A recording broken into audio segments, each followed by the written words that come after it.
Hello and welcome to Think Like a Game Designer. I'm your host, Justin Gary. In this podcast, I speak with world-class game designers and creative pioneers across multiple industries. Each episode takes you on a deep dive into the creative process, exploring the nuances of game design and the extensive cultural, technological, and business factors influencing various creative fields. Tune in for practical tips and inspiring insights that will expand your creative perspective, whether it's inside the gaming realm or beyond. I have something I am so excited to finally announce. If you are serious about designing games, not just thinking about games, not just listening to the podcast and dreaming about games, but actually finishing your own designs, then I have created something for you. It is the brand new Think Like a Game Designer Design Lab. It is a step-by-step system that I have created and tested with dozens of other creators and other aspiring designers that includes over 60 lessons to take you from generating ideas to building prototypes to finding playtesters, refining your core design loop, all the way through publishing, running a crowdfund, and even getting hired in the industry. You'll also get access to my private design Discord filled with me, members of the Stoneblade team, and other creators all actively building games. Plus, I've got some incredible bonuses for people who join right now and for longtime fans of the podcast.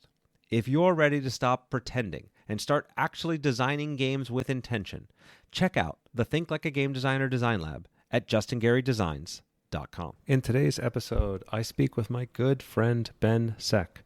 Ben and I have known each other for almost 30 years. Ben is an accomplished Magic the Gathering player, winning a Grand Prix in Cape Town, getting a Pro Tour top 8, multiple GP top 8s, and he still, unlike many of the people I played with back in my day, is still playing competitively today. But in addition to that, Ben has had an incredible career in game design. We talk in this episode about our time together at Upper Deck Entertainment, where he, like me, transitioned from being a game designer to a brand and product manager.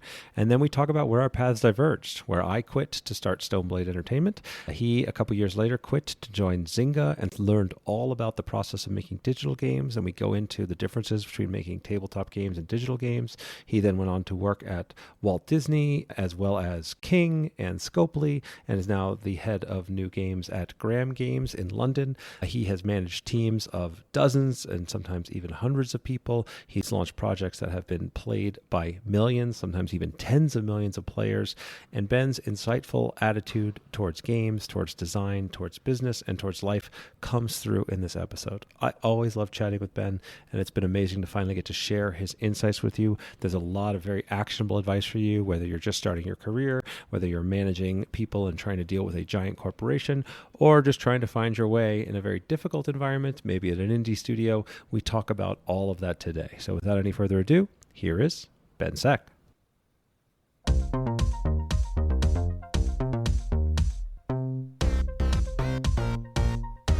Hello and welcome. I am here with the Ben Seck. Ben, man, it's been a long time. I've been trying to get you on the podcast. Very excited to have you here. Yeah, I think you tried to organize it a few times and I stood you up as I want to do. You're out in London in the UK now, working out there, and you've moved around a lot in your career. And I want to get into that because you've got a diverse career across the gaming industry with a lot of exposure to tons of different challenges, design styles, like mediums, like a lot of fascinating stuff. And just to tee up, because you're exactly the kind of person I love having on the podcast, because you and I have known each other for almost 30 years, which shows how old we are. And from the moment that we met, we started deep diving on conversations about games, about design. And every single time we met, we just saw each other a couple weeks ago at the UK Games Expo. We do the exact same thing, and it'll sometimes veer into philosophy and life and etc. But we always have these incredible conversations. And part of the point of this podcast is to be able to share those conversations and insights with people that are not just in the room at the time. So to tee this one up, you and I have pretty similar origins, or at least at a high level, and then we diverge, right? Yep. And so I want to talk about, so we start off as pro Magic players. You had a great Magic career, supported yourself, traveled around the world. We ended up at Upper Deck Entertainment, started working on game design with the Versus System card game. Basically the Wild West over there, right? We had no idea what we were doing. Nobody there knew what they were doing. And you also took a path, the same path that I did, of moving from game design to brand management and taking on the business side of things.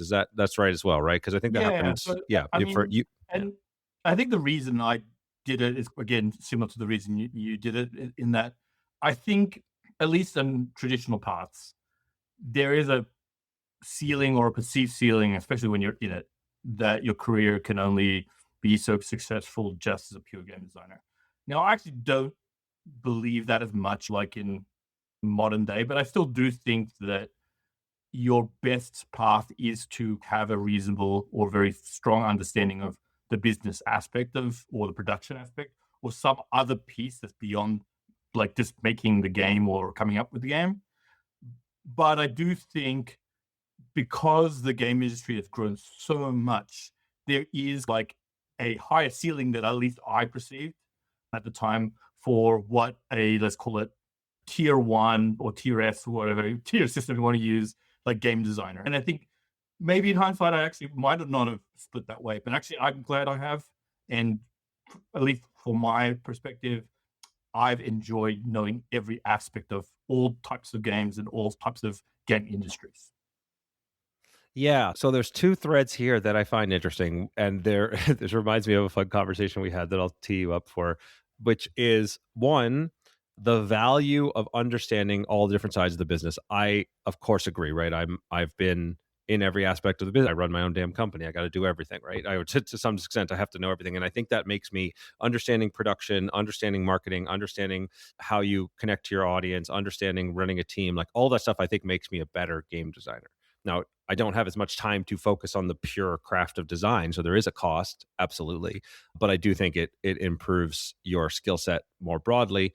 And so we could talk a little bit about that, and I'm happy to go down that thread. And I also think you also revealed something that I've noticed about you over the years, which is you're very strategic about your career, right? You're very much looking for the choices that you're making within the game industry are very much how can I advance and how can I, if you're gaming your career, you're gaming your gaming Yeah. career, basically. And part of that, I think how I grew up. My family is an immigrant family to Australia. I think there's generally a push in that direction. Let's call it strive, because you want to make it worth the kind of blood, sweat, and tears your family did to move over. And I have a little bit also a kind of similar situation in terms of at least my family, but I think a lot of immigrant families, the perception of game design is basically non-existent. They don't know what it is, and non-existent is as bad as a Right. bad career. There's a lot of skepticism. There's a lot of kind of what the hell are you doing with your life? And there's obviously the cliche of Asian families wanting kind of doctors, lawyers, engineers, or something like that. Yeah. Like, Yeah, Jewish families too, man. I'm in the same boat, man. Yeah. no, and I think part of that framing of what a career is and how do you prove yourself is part of my blood. I think I naturally lean that way. I think if you're a competitive person, you want to make sure you do the best with the tools you have. But I do think that there's that part of it. But also, I do think that most people aren't strategic enough about their career because, at least the way I see it, look, you create more value for yourself and people around you, but also it gives you more flexibility in how you actually want to run most of your life. Obviously, there's a trade-off. There's the work-life balance. People talk about it all the time. But success breeds at least options. And I think that's something that people need to be considering when they're just doing any sort of career. Now, I think with game design, I think there's actually some clear things that you need to kind of balance. And actually, it'll get back to your first question in terms of, I think you need to at least be reasonably at peace with that games are a commercial art. Okay. Some of your success metrics have to do with selling a lot of stuff. And if you're not considering that, that's fine. Look, power to you if you want to be an indie game design artist. I'll call them artists in the kind of, let's call it the broader sense. Semi-pejorative sense. Pejorative, but certainly I think there's a lot of people who want to be purists about what their artistic kind of expression is. And I think the majority of people shouldn't do that. I honestly believe that because it is not a sustainable lifestyle unless you are like independently wealthy or you just don't care about like how you feed yourself from day to day. Or it's a side quest, right? If you just want to make this cool game that you can play with your friends and you want to have exactly the vision, the artistic vision you want, but that's not your career, there's nothing wrong with that, right? I really do believe in it's one of the things I tell people in my course, define what success means for you and be very clear about that because some people think they want the full career and the full thing, but they actually don't. But if you do want a career and you do want to make a living as a game designer, then you're 100% right. You absolutely have to consider the commercial impact of your decisions. You have to understand the intersection between the marketplace and your artistic vision. And honestly, later in your career, you can make different trade-offs too. You can do things that are more aligned with, let's call it your core philosophy about game design. Like I'm at a stage where I am considering that myself. I'm like saying, okay, are there options about like maybe doing something that's a bit more, let's call it for me, that might have a little bit more of a ceiling in terms of at least let's call it the likelihood of success. Well, but yeah, actually still are able to satisfy what I want because I made, let's call it more strategic moves early in my career.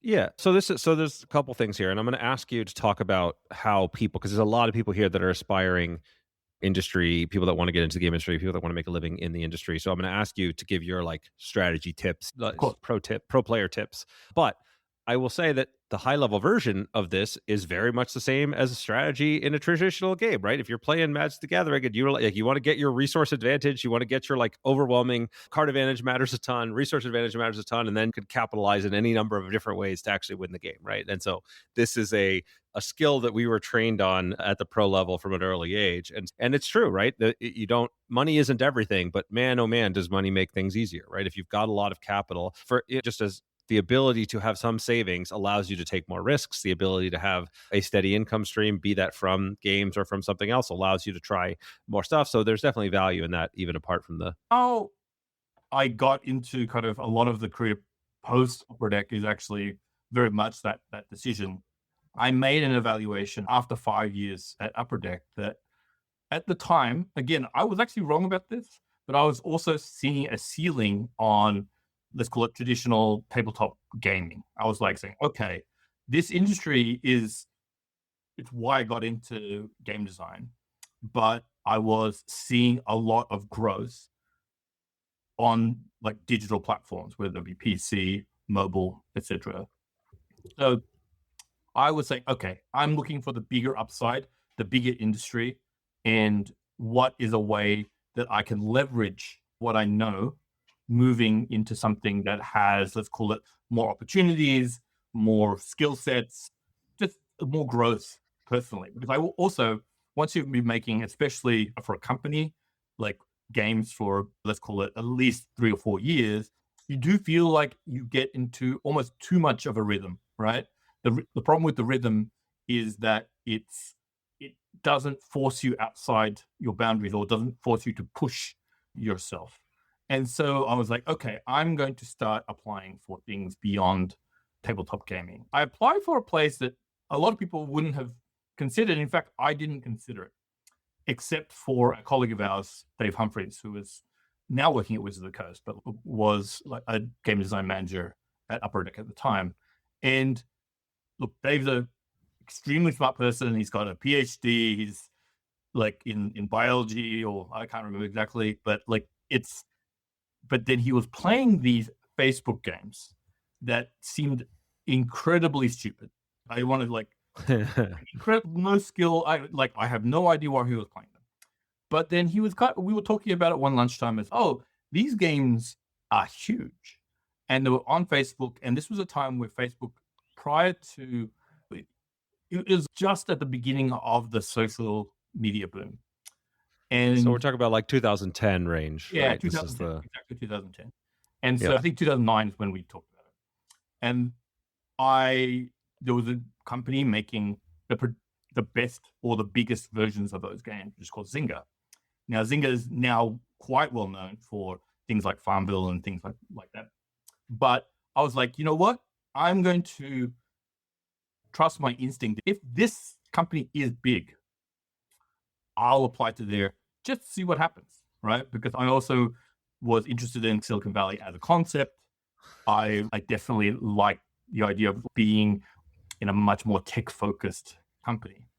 And the only place that gave me the time of day was Zynga. And actually, how I got the job was the recruiting manager, the person who was like recruiting for the role, was Henry Stern, and it was working at Zynga. Now, I don't know if people know who Henry Stern is, but like Henry Stern's a very storied game designer, but he was actually one of the first pro players that had converted to game design from the pro scene in Magic, worked for Wizards, and had actually, like, post Wizards, had moved to the Bay Area to work at Zynga. And he saw my name. We hadn't met each other, but he knew my name by reputation just because he was part of the Magic ecosystem. And it said he had the belief that Magic players make good game designers regardless of whether they're technical skills. Like I wasn't a programmer. I'd done some programming, but I wouldn't call myself a programmer. But he knew that's like, hey, the type of skills that you use in like playing Magic translate if you're able to refine them in the right way. And so he gave me the chance. The interview went really well. But I would say so much of my kind of the dominoes that kind of fell after in my career are because I played competitive Magic. And so you have to know that one of the words of wisdom is always be aware about the networks you're creating in whatever you do. I was able to create a network that was able to eventually lead to an opportunity because, one, I'm a well-known person at network, but also I was good to people in that network. So they were more likely to give me favors in that way. So I want to say it's like, you don't know what bridges you're burning when you're being, let's call it, negative to somebody. Yeah. But you also don't know the bridges you might be creating if you're actually just being a good person in general. Yeah, building a reputation. I love the Warren Buffett quote of a reputation takes 20 years to build and 5 minutes to destroy.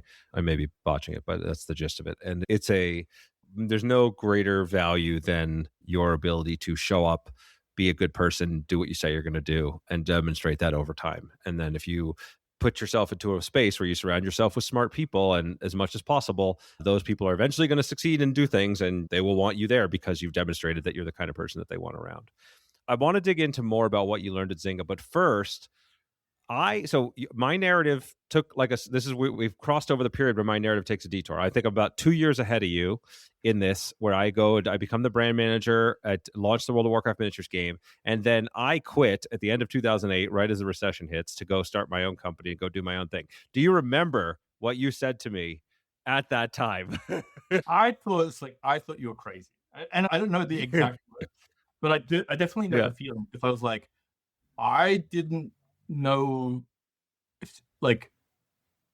I was not really aware of that many startups in the tabletop space, right? This was and I would say that now they feel a bit more like there's more of them. Things like Kickstarter is allowed for a lot more kind of like bootstrapping in terms of making tabletop.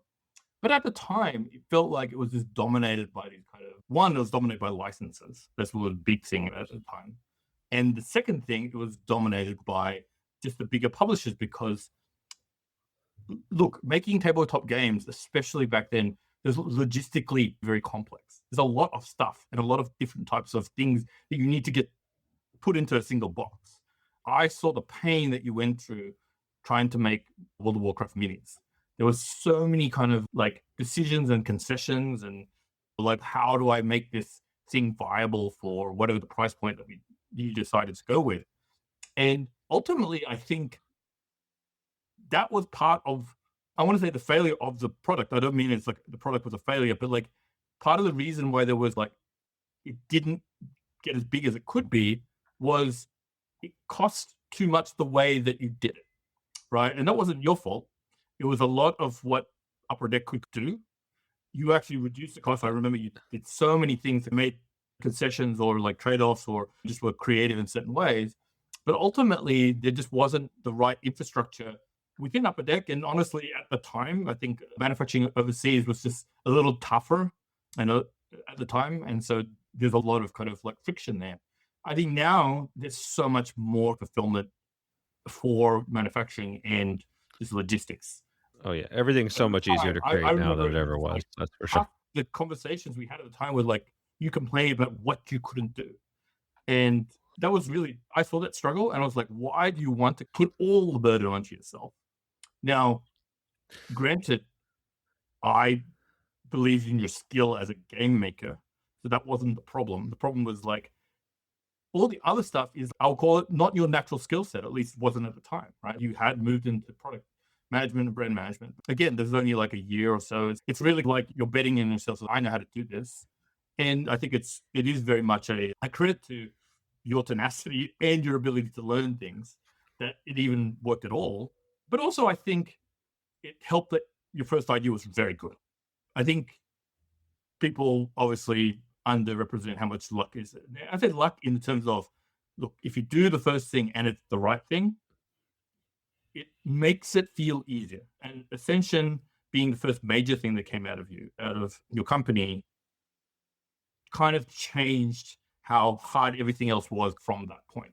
And maybe cause you some future stumbles, like because of, let's call it, beginner's luck. And the I've never done anything that failed kind of feeling definitely led me to some pretty catastrophic failures down the road. So I don't ever want to pretend like this was easy in any stretch of the imagination. Again, like I bring this up because I think you're right on a lot of things, right? It is unbelievably hard. There's a certain degree of hubris, arrogance, whatever, to be able to pull this off.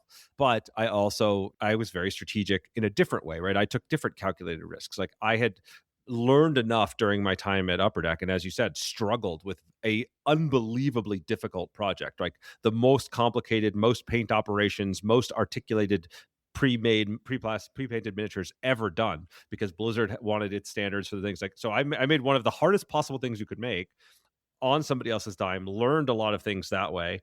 And so I had enough of a skill set that I was convinced, and I had saved up. We talked about money giving you options. I had been pretty conservative with my finances, and I had saved up a year's worth of savings, and I had the freedom to try a thing, and I had a confidence that if it didn't work, which I judged a pretty high likelihood that what I was doing wasn't going to work, a year later I could just go get another job. I'd go do exactly what you did, and I'm sure somebody would have hired me at Zynga or whatever. Could have gotten back to Upper Deck, who knows?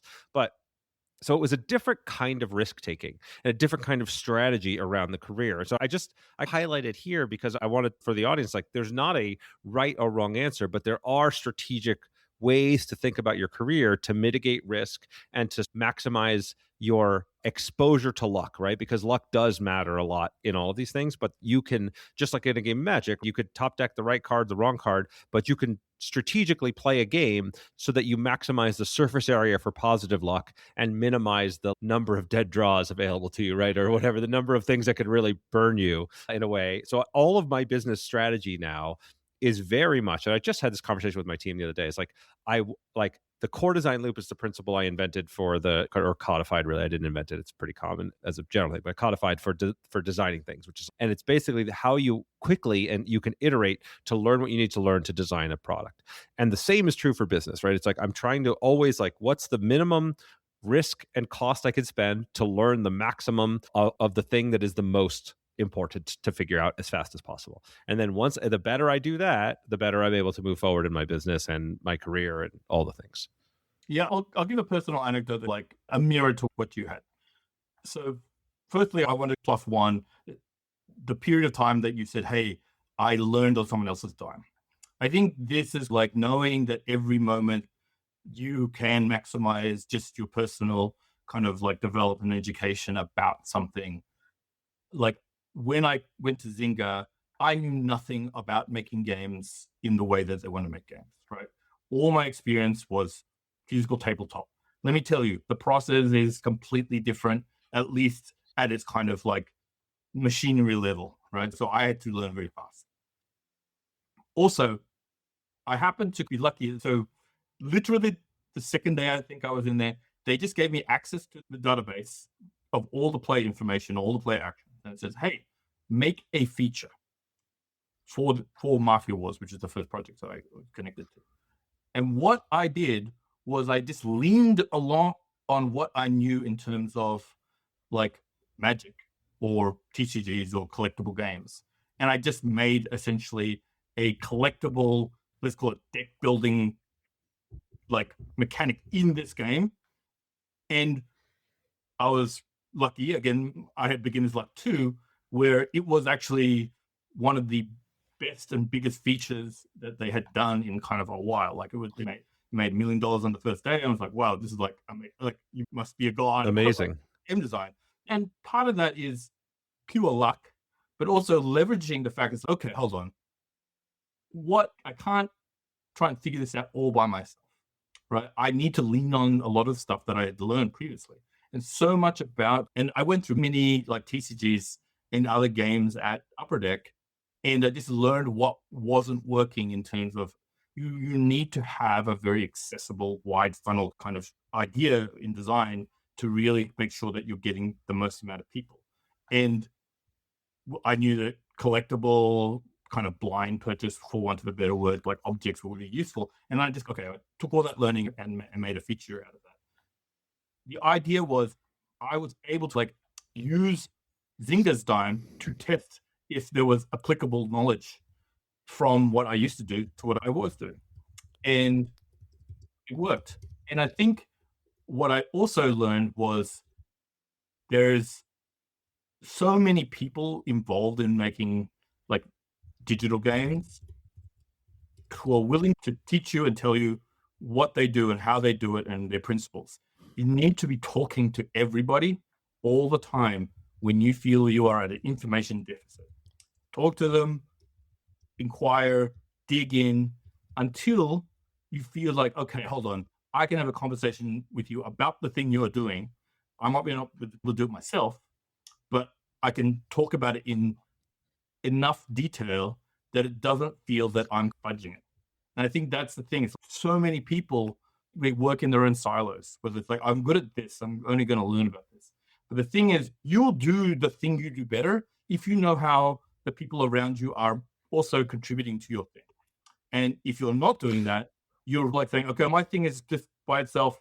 I cannot leverage any other kind of either efficiency or creativity from other pieces. And I think that's the wrong way. And actually, funnily enough, I think that Upper Deck, that's where we failed a lot. We did not, the R&D team, the people who are making the games, were by design or by structure, very siloed in the work they did. And we made worse products because of it. I'm not saying, like, things we made for our people, I think were good. But the problem is, our people wasn't big enough as a product, like as an audience. So no question. They brought in a bunch of pro players to make a Marvel Comics Superman fighting Wolverine whatever game, and we didn't do that as well as we needed to.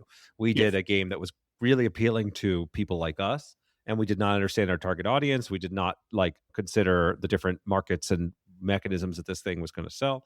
There's nothing more painful than the time that we spent. I think you did this as well, where you're at San Diego Comic-Con and you're trying to demo Versus System to like a child that like has this bright look in their eyes, like, oh boy, Batman. And then you start explaining, we put the resource row face down and then we get to formation, and you just watch like the sadness on their face. And there's like, can I just get my free t-shirt now, please?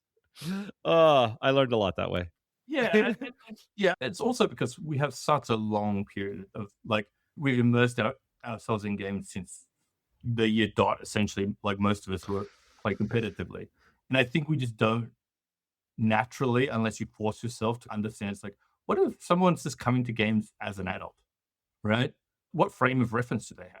I think that's the other thing. It's like, when you're making games, understand that you have to understand all the frames of reference. And look, this is a common truism. I'm not saying anything that people don't realize. And I think there's quite a few books that talk about like lenses or like player types or whatever, right? That's fine. The thing is, can you imagine like playing the game without any context? And if you have trouble there, you have to rethink about that and say, okay, what are the contexts that I am reaching? And is that big enough for what I want to do? Because I'm not saying you have to make a game for everybody all the time, but start big and go inwards rather than start small and go outwards. Interesting. Yeah. So I think there's actually a couple threads from what I want to pull on. One is like when you're talking about finding that frame of reference, finding that lens for your audience, how do you identify who your targeted audience is? If you're not the target audience, how do you put yourself in their frame? How do you figure out what they want? How do you approach a problem like that? It obviously depends whether you're a small or a big company. I'm a head of studio for a company right now, and you obviously have a lot of resources. So you can do a lot of customer research and everything like that. If you have all the tools, great. The world's your oyster. But let's Yeah, I'm interested. I'm interested in both sides of this. So tell me, what is your customer research like at the head of a large studio, and what does it look like how would you approach it if you were more strapped for cash? Yeah, I'm going to start strapped first, just because it makes okay. sense. I think what you need to do is figure out what other things your potential audience might want, and as in when I say what other things, if they play sports, or if they collect Beanie Babies, whatever. I'm saying, what do they read comics? Figure out what level of engagement they are with that thing, and then look for things that mimic what you might put into the game. So the idea is you need to find analogs in other things they do and say, okay, if they understand like how comics work and how the continuity for comics work, okay, now you can actually maybe presume there's a bit more complexity in their ability to draw strings together. So I think that makes sense. But if you think that they are, I interact with the media very simply, let's call it, and I don't need to go further than a certain amount. This is why you could make a game that's more complex for Star Trek, like aficionados, compared to Star Wars aficionados, right? If you imagine what's the other stuff that they would like, it is more likely that someone who's Star Trek is a more kind of loves the technobabble, loves the detail, loves the attention, right? Like how they've. But the Star Wars is just like, it's more about emotive storytelling, right? It's more about space magic. Yeah, and they don't explain a lot of stuff, right? Or at least they didn't. Now they've got midichlorians and stuff. Forget about that. Originally, much more about how the core emotion feels. And so you need to make a simpler game for a Star Wars fan. I'm talking maybe a few years ago. That's all right. You might get lynched by my audience after this, but we'll see. But no, I'm not saying that they are worse games. I'm saying if you want to approach the Star Wars audience, you need a broader game. I think you should. I think it'd be smarter to do it. I think you'd be more successful. And I think Star Trek, I think you actually can make a deeper game that potentially has more like detail and longevity in terms of like your skill level that grows with you. Because they want different things, and you can tell it by their media consumption. Yeah. How would you feel about Lord of the Rings asking for a friend? I think Lord of the Rings is interesting because I think obviously it's changed over the time.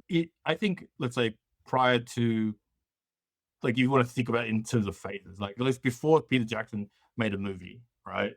I think it's like it's hardcore. Like the amount of people that actually read Lord of the Rings is a very small, very dedicated few. And then Lord of the Rings, post Peter Jackson, he was able to open it up. Movies tend to do that. And now I think where it sits now is all the tropes are very well known in about Middle-earth. I think a lot of the games that I see with the Middle-earth theme often put the complexity in something that's very narratively like understandable. It's, okay, I have to run but not get possessed by the ring or whatever you want to call it, right? And then I have to get rid of the ring, but there's this distraction element. So if you include things like Aragorn's role and things like that, okay, I need to distract them. And so you can make a very complex game, but because everyone knows the story or knows the narrative framework of the thing, you can put a little complexity there as long as it feels true to the story. So I think right now, the games that are coming out for Middle-earth or Lord of the Rings are actually have a pretty complex core at some places, but they're nearly always complex in how they execute the story like mechanics. And that's fine. You can do that because you can lean on them and say, "Oh, okay, that makes sense because he disappears when he puts on the ring." But it's like, why would you do this disappearing when you put on the ring mechanic at all? Because everyone knows how it works or that it exists or whatever. Like you don't need to like Yeah.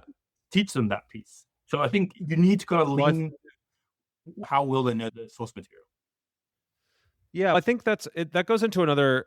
So there's, I've heard kind of 2 points here, which I think are both great. One is this: if you look to your target audience, you look at the other types of media they consume, the other types of games they play, if they play games, and the things they do, and then you could assess the sort of complexity and depth within those to help you target the complexity and depth of the product you want to make for them, or the game you want to make for them. And then the second point that you made is something I actually talked about in my book, which is there's a certain degree of which you can batch complexity by theme and make it feel not complex, right? So, broad way to talk about this is if I tell you that you're a mage and the idea that you have low armor and a mana pool, you pretty much get that for free, right? You pretty much don't have to like that. I would expect these certain things to come in. And so, understanding a mana pool and understanding that you're fragile and that you can cast some kind of way you spend mana to cast spells. Most people who have any exposure to modern culture of any kind from those things are going to come in for free. And similarly, of course, like the idea that the ring is a central piece and that it's corrupting and that it's powerful and etc. Like we get that for free when we make Ascension Lord of the Rings available on GameFound now. And I think that there's an interesting. I always feel that in a certain game you get to your. I put this in a different way, see if you agree, right? I think for any given game, depending upon your target audience, you get a certain number of complexity points to spend, right? There's a certain, like if I'm trying to make a Zynga game that anybody's got to play on their phone and figure it out in 30 seconds, very few points to spend, maybe more as they get deeper in.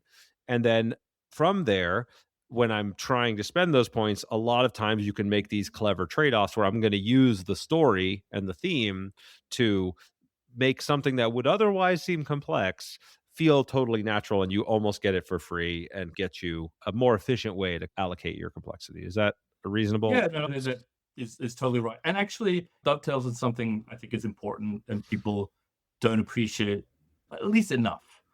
Like theme of your game.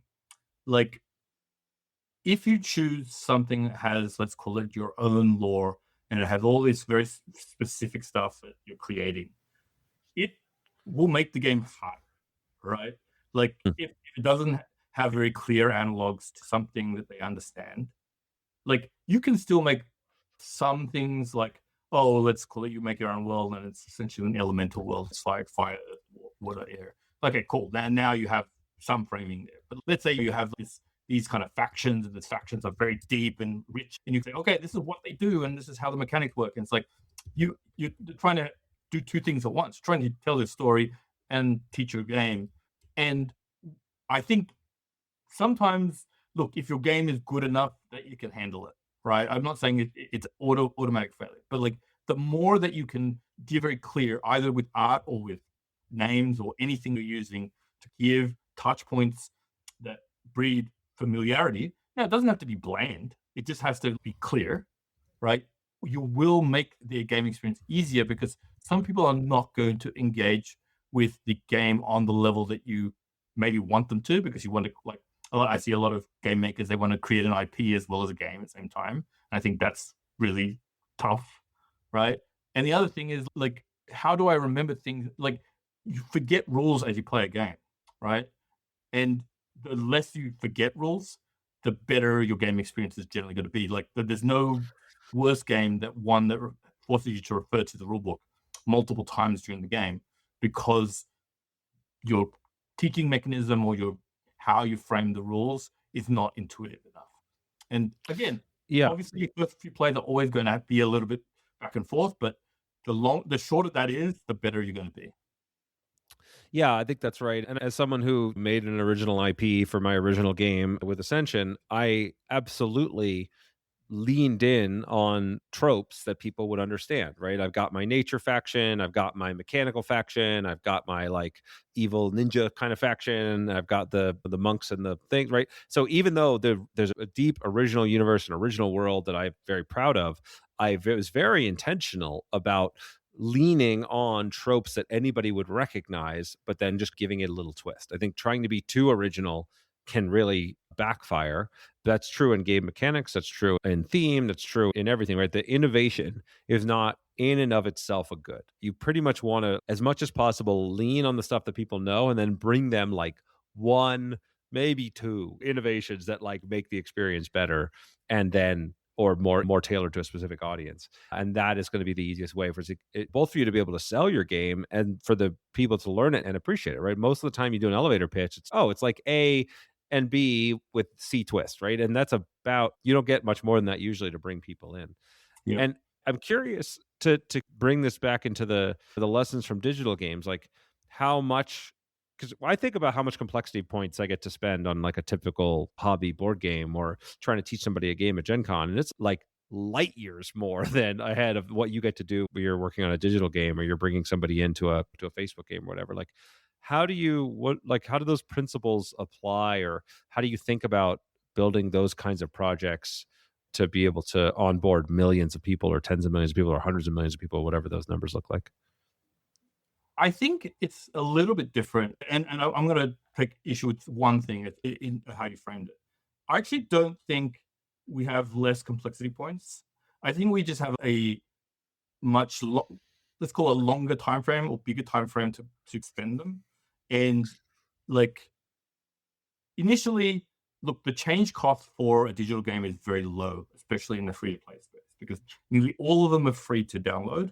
And so you need to, if it doesn't catch someone in the first 2 to 3 minutes, honestly, less than that, they'll just say, okay, I don't want to play this game, delete, download something else. So that's why you need the complexity points to be extremely low. You need the intuition to playing the game to be extremely high, right? You need the presentation of the genre and the story and all those kind of narrative elements to be very like engrossing, or at least not alienating. So this is why you tend to see games like, honestly, gravitate to the same stuff all the time.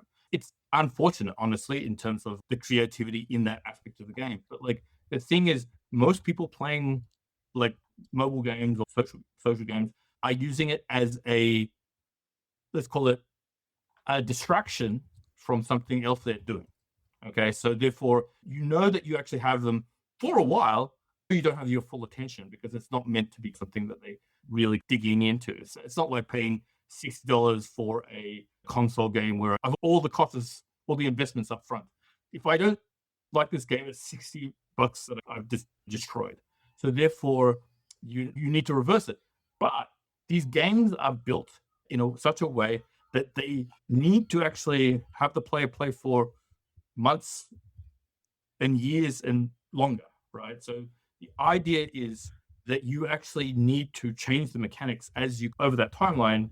They just need to be stretched out over a much, much longer period of time. It's more akin to a TCG, right? But TCGs don't have a single kind of point of entry. It's actually one of the kind of costs of TCGs in terms of like you buy a booster and it's like, where am I in this game? Like it's like can I play a game yet? No, can't. Like, and then you have to buy starters. Yeah. And I bought this game, but I can't actually play this game is definitely the biggest problem of a trading card game experience. But let's say you get into a trading card game, like the complexity level is so much so that you can be playing decades left, right? Like it naturally builds up with the player. Maybe too fast, too slow, whatever. But like in general, the complexity is welcome to someone who's enfranchised. Just like mobile games. Once you get someone who's played for, say, 1-2 months, you can say the chance they like your game is very high.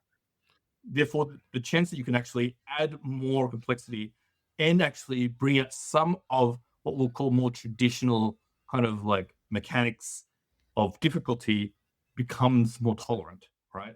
But you just have to be a little bit more like restrained in how fast you overload them. In fact, another thing is you can actually change the complexity level depending on how the player plays the game. There's no reason why the play experience has to be the same. Like it's one of the benefits of digital games is like you can, create different cohorts of players based on how complex they want the game, because there are other cues that might be correlative to their ability to understand complexity. And so what you do is you breadcrumb some of that stuff and say, oh, if they make this choice, I know that they understand, so I can take them on a more difficult trip. And I think that's the thing with digital games, that is a little harder. I think it's not impossible. I think there are games that do this, but in general, like the ability to have different experiences within the same game is much easier on a digital platform than it is in a physical platform. I think there's an Oh yeah. idea want to start in roughly the same spot, like with board games. I know it's not completely always true, but I think in general you'll see games that do that, Well, and it's not as true on a digital game. yeah, it's very hard to do it in physical games, 'cause even if you want to give like an easy mode, medium, hard mode, like the players don't know necessarily where to opt in, and they, You don't need making sure that to, you can. yeah, like Yeah, exactly. Yeah, no, I don't even. That's actually a great little tip. I do that the same thing. I don't do easy mode anymore. I do like normal, hard, ultra hard, like nightmare, whatever. So there's no, yeah, there's no talking down to someone because they're playing easy. I think that but there's a few points I want to just like pull. I just want to tease them apart in what you said. Right, one is, and fair point. Right, like complexity can scale over time, and there's both one by default. If I'm only like teaching you a few things at a time, it doesn't feel complex, right? So you can make a very complex thing. If I could just teach it to you over the course of weeks, months, whatever, then that's great because I've already ingrained the knowledge from the previous stuff. It's baseline. So you could spend almost an infinite number of points that way because people just, once they've internalized the previous lesson, it's not complex for them anymore. Two, you scale it via investment, right? The hardest part about a game is like how much do I have to invest in upfront? How engaged am I? And then the more I've invested, the more I've connected to a thing, the more I'm willing to take on more burden, the more I'm willing to. So there's this kind of like attachment of, okay, I like the thing. I've already spent a bunch of time and money on the thing. It actually conversely means I'm willing to spend more time and money on the thing, which I think is an interesting, maybe slightly counterintuitive, but important point. And then, yeah, this idea of being able to branch players into different buckets and then teach them the right things or move them on different paths. I am very jealous of that. That sounds amazing. Like I just have to, there yeah, I are have to like ways. make the best bet I can. Even if I give multiple play modes, like it's just so hard to get people to play the one that's going to be actually best for them. And I feel as a tabletop game designer, I'm happy to give multiple play modes, but to a certain extent, it's just kind of lazy. It's like you're just like hoping the players will figure out the right one for them. It's very tough. I think the biggest like thing that you're touching on is that the feedback loop for digital games is much better, as in you have more data. If you're building the game right, your analytics for the game is like very clear about what's going on about player and player types. You can start like clustering or doing other sorts of, let's call it traditional data analysis kind of like tools to allow you to understand. It's like, oh, players who play like this do have this kind of play pattern. They play like X sessions a day. They have Y interactions with this mechanic, whatever. So you can start like mixing and matching players. And then what you honestly, and this happens a lot, and I think a lot of people, audiences don't like it, but you can experiment with like, you say, okay, I'm going to A/B test this thing, right? I'm going to give this person this thing and this person this thing. What's their trajectory after that point? It's not something you should be doing to hardcore and franchise gamers, because I think there's a perception of being manipulated. But I think when you're talking about a very broad based, low stakes games, you like that amount of understanding of your player and like being able to say, oh, I have my intuition of A versus B. I think the outcome's going to be B. And then you like actually get to see it on a very large scale. Like these games are like hundreds of thousands, if not millions of players. It's very easy to get statistical significance of something very quickly. Usually we'd be able to get like confidence level to at least one or two standard deviations in a week, right? And that's something you would need so many product cycles on a physical game to get that kind of like feedback. And also you not really be able to do it on a physical game because it's hard to do it silently. I think people react differently with feedback loops on a physical game because they're answering a survey. So they know that they're being watched. Whereas what you do within the game action-wise when you don't realize you're being tracked. And again, it sounds we're Big Brother, but games are low stakes generally. So I don't feel as call it manipulative in that way. And honestly, I do know players better now. And I don't use it like for evil. I think there's ways of doing it for evil and there's ways for good. And I try to like instill in my designers and my product people that what you're trying to do is like trying to give them an experience that they want to come back for. that's the goal, right? Because all the good stuff trickles down from that, right? If they like the game, if they engage, if they want to play more, you probably will make more money from them. So let's just keep that as the core principle. And if we want to do something a bit more, let's call it nefarious, let's gut check. Let's talk about it. Let's see if this is something that, if we, let's say it got out that we did this thing, would we get so much blowback that we'd have to really react to that? Then we probably shouldn't do it in the first place. It's probably, now, I think there's some things that people react to a little bit more than they should, but I think overall, it's a generally good principle. If this was visible, would they really be annoyed?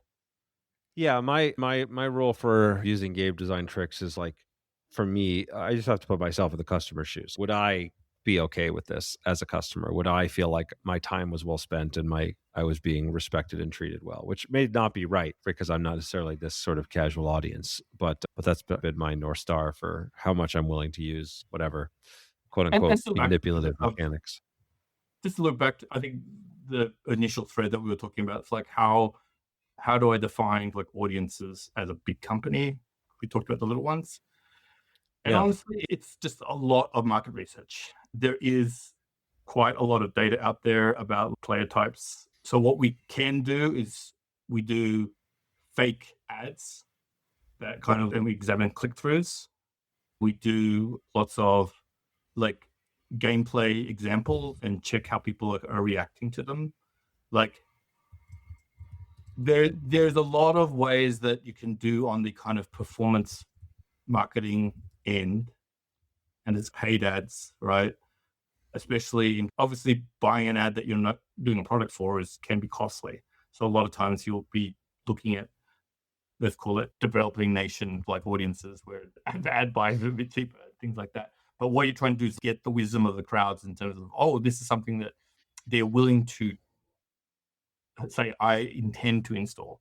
Now it says, oh, thank you for, it's like, well, the game's still in development. We'll tell you when it's ready to go. But like the idea, and that's a little bit of a switch. I don't want to, but I think it's pretty well. I don't think it's, we did that with SoulForge Fusion, like where we did test ads in different markets to see how our campaign would perform, to see whether it's worth it to do a higher ad spend in the US. Like we were making the game regardless. So it wasn't just like do we make the game? But I think running tests on your marketing to see how easy it is to get users for your game, I think is pretty essential. It's just very high risk. And so being able to run those ads even before you've made the product does seem like it saves you a lot of potential costs and danger, right? If nobody is interested in what you're selling, then you could figure that out before you build it. That does seem like a really valuable use of resources. No, absolutely. And actually, another thing that is available to a lot of people is like what apps people have installed that click through.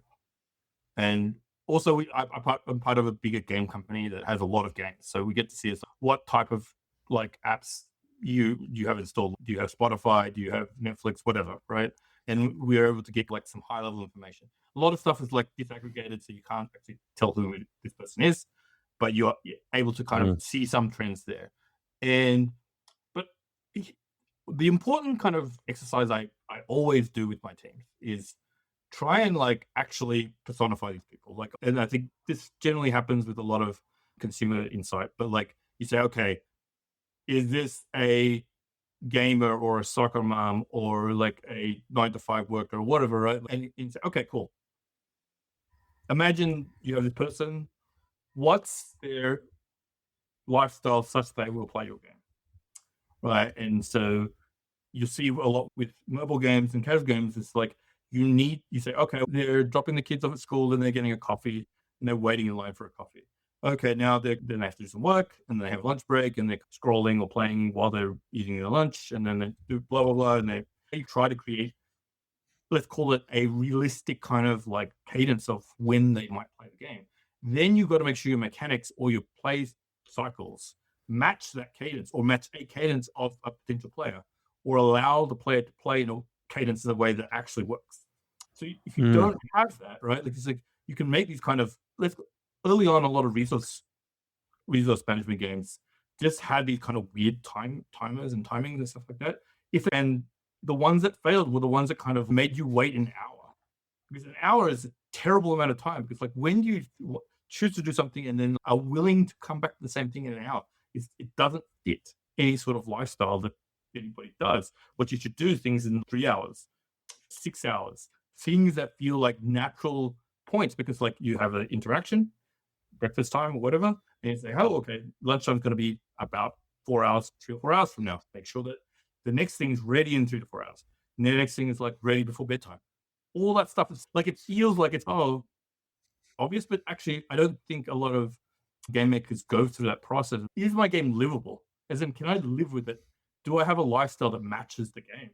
If not, then it's going to feel like it's impinging on your lifestyle. Now, that's okay for certain games because they're deep enough or good enough or sticky enough. That's good. But in general, you need to be can this lifestyle be sustainable? Because games are very opt-in. As in, like, you don't need to play the game. So if it causes you to miss other stuff, then you're more likely to drop it. And I think that's really important. Yeah. I think a lot of people trying to make like collectible card games or tournament games, one TCG is like nearly your whole life. Oh yeah, that was the premise for Ascension, right? Like Bill, it's like a game you could play in between rounds at a Magic tournament. It takes less than 30 minutes to get a game play go, or you could be a Magic player or play a TCG and play as many deck building games as you want, because they, unlike a trading card game, are much more finite. They're not as much to spend. There's not as much time. They're just an easier buy-in to get at the same kind of scratch a similar itch to what the players want from a trading card game. So there's no question that the understanding that market, how they're going to play the game, who you want to target, like the length of the game, right? If you compare Ascension to Dominion, like a lot of what I did was cut a lot of the chaff and a lot of the setup time and a lot of the stuff that slowed things down to make it more accessible. So I think that applies for physical games as well as digital games. It's how does this fit into your customer's life, right? What are they doing? Is it a 3-hour thing and they've got to have a weekly game night and this is replacing something else in their weekly game night? Is it a 5-minute or 2-minute experience they can do on their phone while they're waiting for the bus? Is it something in between? I think all this stuff is really, really important.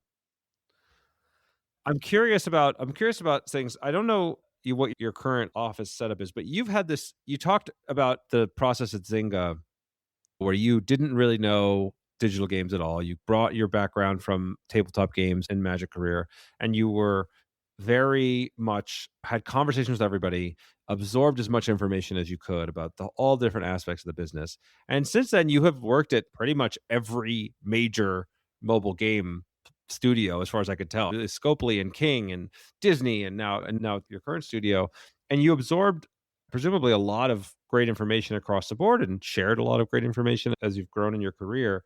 One, I'm wondering how much the move to remote work hurts that process, right? For people that want to start today, it seems to me like it's a lot harder to get that kind of like natural absorption, that natural ability to just have those water cooler chats. Is that something that you've encountered? I actually don't know how remote your job is or how much time you spend in the office these days, but my team is hybrid. So we have an office that we go to.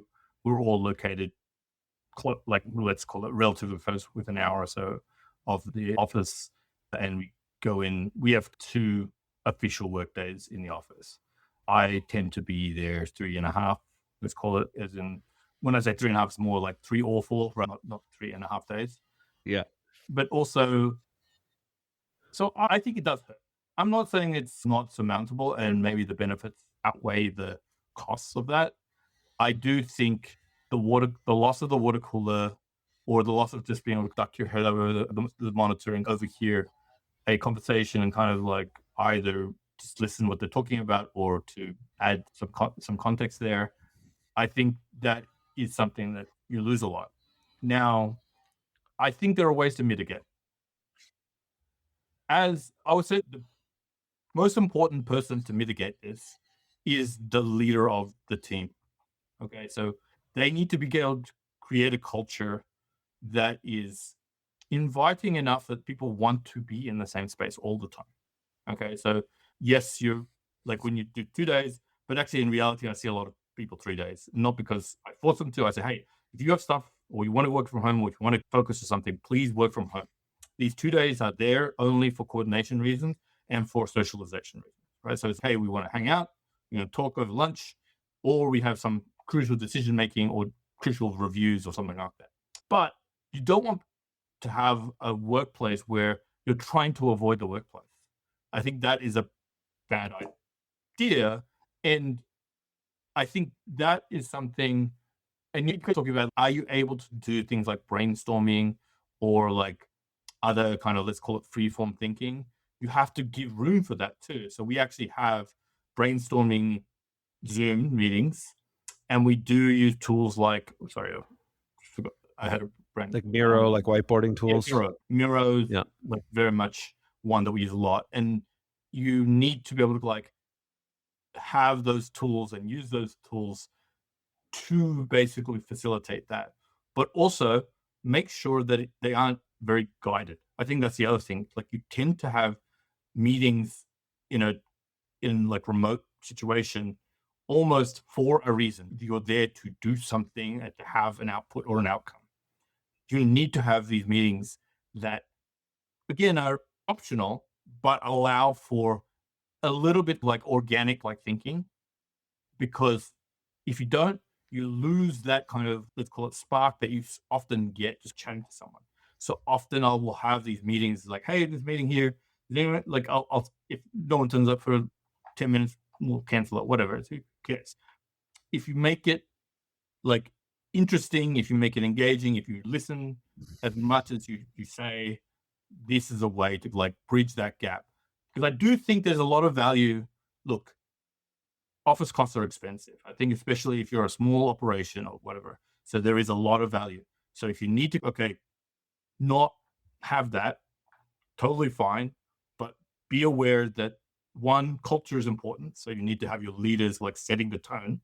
And two, you have to have more unstructured kind of like interactions, because you tend to like only do things that are on your calendar, like in kind of a work, like I know you haven't been in a corporate situation for a while, but that like you always default to, oh, I have a meeting for this, that's why I'm attending, rather than let's just like, how are we feeling here, or what are you liking, what are you disliking, or oh, we're trying to think of a new mechanic that's trying to like generally solve this problem.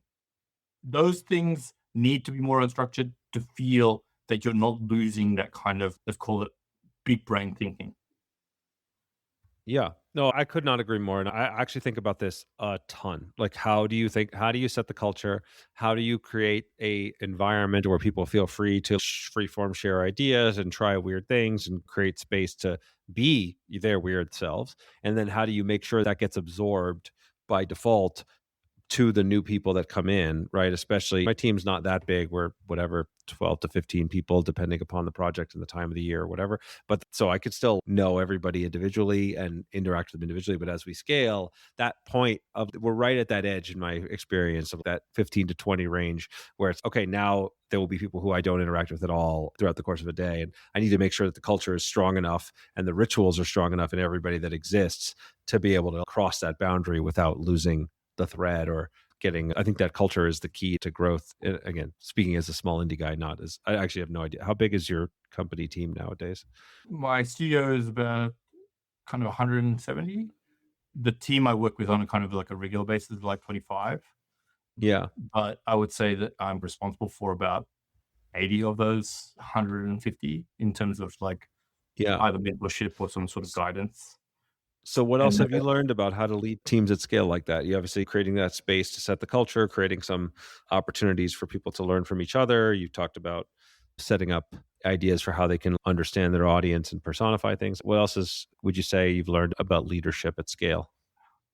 I think you have to not be perceived as the other. I think this is something that maybe I feel a little more kind of passionate and more natural to my style. I try to not have kind of a hierarchical interaction with anybody. Yes, I have experience. Yes, I have seniority of someone, but like, one, you've got to say, hey, I have an open door policy. We can talk about anything, whatever, right? Also, they have to believe that you will advocate for them at anything. If they say, hey, this is my problem, or I'm having a problem dealing with this personal thing or whatever, right? You should say, okay, what's your perspective on it? How can I advocate for you for the most kind of like positive outcome? If they can trust you about advocacy, that's super important, because you will get people putting more effort and just having more appreciation about like your position, and it will strengthen when you actually have something to say that's important. Okay, so again, another kind of cliche is the servant leadership, but I think servant leadership is like tries to invert it a little too much. I'm not trying to say I will do everything for you, but I says I will back you, right? If you come to me with your problems and you make clear what the issue is, and is this an issue that is like something that I can structurally help with, right? Because they know that they don't always have a seat at the table when some of these decisions get made, right? But if they know that I will bring them up, or I will like collate and make sure that they don't feel that they are like lost, especially in a corporate setting, which is very common, right? I tell them, hey, every time if you tell me that this is a problem, I will bring it up even if I agree with it or not. I'll say they think, and I think their concerns are valid. I think there's a way of, and also I'm very real with them about what's an outcome that could be happening. It is one, you'll get heard. I cannot say that they will change something, but what I will get is a resolution in terms of what the company or myself or whatever, whoever's making it, the decision, so you understand the context of why it can or cannot be done. Now, if you overpromise, then you're going to get yourself in trouble too, right? But you can say, hey, you know what? You got heard. They don't agree. I understand, or I don't understand why they don't agree, but be sure that they know that someone said this, whether you actually want your name said or not said or whatever. Like that kind of advocacy is like so important for the rank and file contributors who actually are doing the work. They're doing the work. They're making sure that things happen, that things get built, that things get made exactly how you're visioning to do it. Because that's generally the leader is about setting that vision, setting what's that North Star that we're doing. And then, but they also, it's a two-way street. The whole point is that they're going to have some struggles or some problems or some issues that they want to see addressed, because look, we're all very interior people. We all want different things, and they have to know that it's not going to be just like a nice word and that's it. And it says, hey, what would you want me to do? This is what I think I should do. This is what I think the outcome's likely to be. But if you want me to push, I'll push. Or if you want me to park it and come back to it later, that's fine too. The idea is that they get a hearing, at least at my level, and if it warrants something, I will advocate for them all the way, especially if their problems are justified or their issue is very clear, or honestly, if the leadership has done the thing the wrong way, which happens a ton. If let me tell you, I think leaders, there's a lot of failing upwards. I think this is actually 50-50 in terms of corporate life, right? I think it's that bad. It's that big a thing. Yes. So, as a leader, I'm confident I never make mistakes or do anything wrong. So go on. No, but the thing is, I think you get this little bit of personal echo chamber where you're like, I've been successful, and sometimes you get there via attrition, or sometimes you just licked the correct boot. Yeah. So to speak. Yeah, whatever. Or even if you made good decisions in the past, that does not mean that your future decisions are going to be any good either, right? Like Jordan Weitzman's been a mentor of mine for many years. He's been on the podcast a couple of times, and I consider him a genius, and he's done incredible work. But he's said all the times, I am wrong all the time. I try to bring young minds in to help keep me fresh and help me question my assumptions. And it's something I always try to remember, because just because you're either successful, whether you were lucky or good, doesn't matter. It doesn't mean that your future success is assured.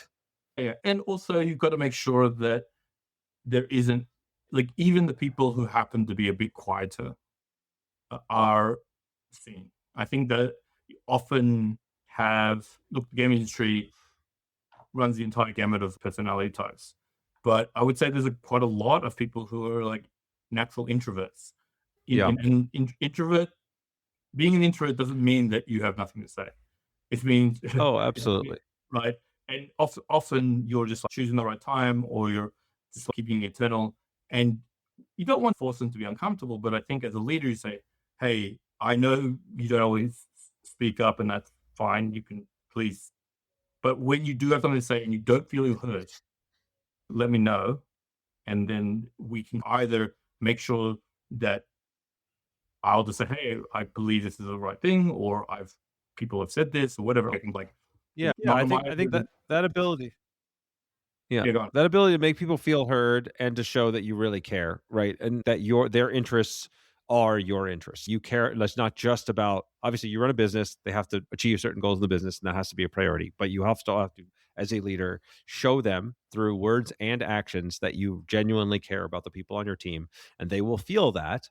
And it will be represented in a lot of different ways. And then if they feel that, they will work harder for you, and they will that relationship will survive the inevitable strains when business is hard, or there's miscommunications, or you don't hit your metrics, or whatever. That having built a relationship and a deep well of trust, because you have shown them again and again that you care and that you're not just there to exploit them or whatever, is gonna that pays dividends over time. Yeah, and just one other thing which I think is super important. I think there's often, let's call it guidance for leaders: celebrate your wins or even celebrate your losses. You have this kind of two things. Make sure you celebrate. I think you should just celebrate in general. You don't need a reason, and because part of it is we're making games. It needs to be fun. We need to celebrate each other just working together. And I think there's too much like outcome celebration stuff, right? Not enough, are we having fun doing this? Because when we say fun, I don't mean like we have to be laughing at all times. But I've always judged my own personal kind of desire, like how well I'm doing in terms of my careers. Do I effortlessly go to work? As in, do I wake up in the morning and get like very excited by what I'm going to do? Or not every day can be like this, but I would say if you have long, let's say a month long, oh man, work sucks, right? I think it's just really easy to just one, not work very hard, but two, also just not giving your best work. And so I think like this general tone of like celebration and enjoyment of each other's company, like I think one of the things that really kept the Upper Deck crew together in some really crappy times is that we celebrated together like arbitrarily, right? We were It was a probably friends. great group, man. It was the best. It was the best. We had the best times. Like, we had such a great group of smart, The fun, like environment was interesting, cool horrible, people. right? The work, Yeah. we all agreed the work environment wasn't very good, right? I Yeah. don't think anyone looks like truly what looks at that kind of, let's call it the corporate job structure as this was. Oh, we literally had a Bond villain running the company. It was Yeah, like he's just like evil and incompetent, and like now that's all public in court records and everything else. So it was a toxic environment, but within it, we had such an incredible group of people. I look on it with so much fondness, and I remember how shit it was. And sorry, I don't know, but it was No, it's fine. not. It was a really tough work environment, and it was all to complain about, and we complained about it. But let me tell you, we celebrated, and I don't mean just party. I think we just had a lot of like whenever we went to lunch together, it was fun, right? Whenever we Yeah. hung out on weekends, it was fun. Like it was always about like making sure that the bonds were. Now, I'm not saying everyone needs to be Yeah. friends, but I think there's too much of mandated fun. And I'm not saying that. I'm saying like create the environment that always is a celebration, that always feels like it's enjoyable Yeah. to interact with them, even if the actual numbers, metrics, business isn't doing well. And then you'll be able to ride out some of the inevitable storms that Yeah. come your way. Yeah, and this all ties together in what this, like, how you build culture. So every week we have an all hands where everybody does here's what I'm most excited about, here's something I'm blocked on or concerned about, and here's a shout out to somebody for something awesome like that they did, or something that I was excited. So there's always celebrations. I'm always forcing people to bring. I really do want people to bring forward problems and for communal discussion. And it's worth spending that time to be calling out what other people are doing and celebrating each other for living to the values of the company. Because again, when you have different divisions, which is of course even more true for you, but it's true for me too, where people will be working on the Gundam project, other people working on Lord of the Rings, other people work on things they don't necessarily interact, or the engineers don't interact with the game designers or whatever. Being able to have them see each other and celebrate each other and understand what's going on really makes a big difference. Yeah, absolutely. So we're running short on time, but I'm curious because you hinted at this earlier when we were talking about your career path. And so I want to open the door for this. You've been so successful. You've traveled and lived around the world in these different companies. You manage big teams. You've launched and been part of projects that touched hundreds of millions of people over the course of your career. But you seem to indicate that there's something more you're yearning for, maybe something smaller, maybe something more true to your own thing. So if I could just wave a magic wand and say, okay, look, let's leave the money aside, leave the team size aside, just like you've got a project or something you'd be excited to do, what comes to mind for you? I think it is a merging of a lot of my passions, as in, look, I've played Magic since the beginning. I think unlike a lot of the people who played, I haven't stopped. I've played every set competitively in some fashion. Now, when I say competitively, it's let's say it's not always like the highest level, but like certainly I've cared about every set. So I want to be able to build but I think I understand the environment of both digital and TCGs better than most. And I think, but also I don't love, let's call it, the general predatory nature of TCGs. And I say predatory as in general, the gacha booster pack, but understand why I would never say that Magic should go away from that. That's crazy. It doesn't make any sense. But I do think there are digital equivalents. And then last time that we saw each other face to face, we talked about this kind of trend towards things like roguelikes, right? And for those who aren't familiar, roguelikes essentially you have some sort, you play a session, and essentially most of your progress doesn't carry from session to session, right? Because then you maybe understand the system better, but usually you start from scratch again. I think there is a happier middle ground between kind of progression systems and roguelikes. Now, there are games that do it. I'm not saying this is but I do think there's like TCGs in general. I would love for this kind of like mostly roguelike, but with certain collectible elements piece of a game to like. I think that's really, really there is like not like peanut butter and chocolate there. And I think that's the kind of product that I would want to make, because I see it. I don't know exactly what it is yet. I have some inklings. I don't have all the design, but I think that if you get it there, I think that that's something that you could actually make a really strong program. Oh my God. I should have started this conversation way earlier in the podcast. I botched it. I'll deep dive on this with you, because I think I have very similar thoughts. I have a lot of different ideas and stuff I want to build in this space. I think, as we talked about when we were in person, I think this kind of roguelike space that's really opened up over the last, God, I don't even know how long it's been, 6 years, 7 years, that's been really blown up. I'd say Slay the Spire was the first TCG deck builder one. So let's call Slay the Spire one. I think that's like it's actually about 10 years ago now, maybe longer actually. 10 years ago. Yeah. So that spawning the genre, and other offshoots like Balatro and other roguelike things to take things we know. There's a lot of space here. We're gonna have to save this one for a part 2, but I do think that's exciting and want to be a part of your process for building this thing, because I think it'd be really fun to work together on a project like that. We'll leave the audience hanging on that, unfortunately, but we will follow up, because I think there's a lot to unpack there. If people want to follow you and find if people want to follow you, find your stuff, anything public you want to promote for purposes of follow your Magic career, next tournaments, whatever you want to promote here, is there anything that you want to direct people to? No, look, I have a very much less of a presence than I used to, but I post on X occasionally, or Twitter, as I only say X. I don't know why I say X actually. Yeah, that's the name. It's totally fine to say X. I do have an account, but I found the Like specifically for games, I think it hasn't been as good, Blue Sky. I think for other stuff it's better. But I think if you find me at TBS Dash on X, I'm happy to interact with you there. If you can find me also on LinkedIn, if there's any kind of advice or even just interactions, if you poke me there, say you heard me on the podcast, I'm happy to, one, have a chat, but also just always good to extend my network and just talk to interesting people. Great. I recommend anybody take him up on this offer because he is both an interesting person to talk to and a good human being. And so thank you, Ben, for being my friend for so long and for all of the amazing chats over the years and finally getting to share this chat with my audience.